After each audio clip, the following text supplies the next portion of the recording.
τη χαρά, ήρθαν δίδυμα μωρά του μπαμπά και της μαμάς, τα ομορφότερα μωρά.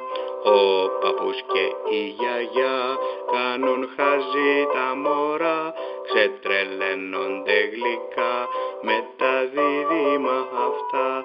Τη χαρά κάνουν τα μικρά παιδιά, η Μυρτώ και ο Γεωργής παίζουν πάντοτε μαζί.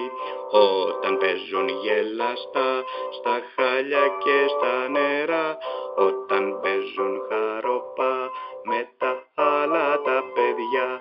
Τη χαρά, ήρθαν δίδυμα παιδιά, η Μυρτώ και ο Γεωργής παίζουν όμορφα μαζί. Ο μπαμπάς και η μαμά χαίρονται με τα παιδιά, ξετρελαίνονται γλυκά με τα δίδυμα αυτά.